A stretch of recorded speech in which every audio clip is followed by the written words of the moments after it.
Prophecy, Chapter 3, Part 3. Vincent remained inside the utility closet. He wasn't sure of how long he had actually been in there, but it felt like an eternity to his legs and mind. And as long as he heard any commotion outside of this closet, he would stay put. Vincent closed his eyes, trying to rest.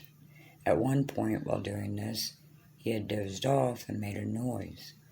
This shocked him back to reality, and he decided that he would not allow himself that small pleasure again. The whiff of a pissy smell wafted up to his nostrils, and he almost gagged. His facial expression was priceless if anyone besides God had been there to see it.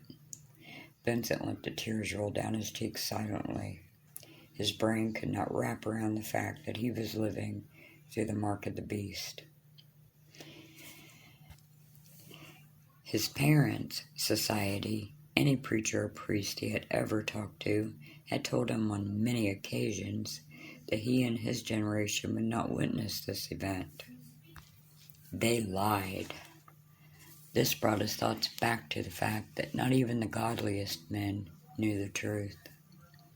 The thought of his wife suddenly made a huge impact on his brain.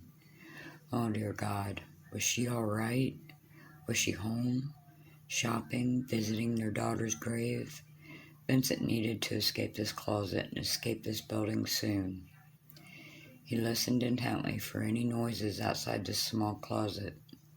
He could hear nothing now, though he was sure that less than an hour ago he had heard whimpering and pleading from the elderly cleaning lady he had bumped into earlier, but there was complete silence now. Vincent eased his way out from behind the folded table, and focusing the best he could in front of him, he moved forward toward the closet door. Reaching it, he pressed his ear against it to hear what may be on the other side in the hall. It was silent. No footsteps, no crying, no orders from soldiers like there had been earlier. He put his hand on the doorknob and turned it slowly and quietly, easing it open just a tad, just enough to peek out through the smallest crack of the door. His eyes focused on the left of the hall, but if he wanted to be able to see down the right of the hall, he would have to open the door further, thus exposing that he was in there should anyone be visible.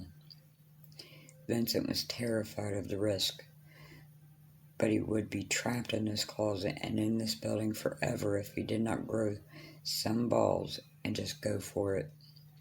He knew this.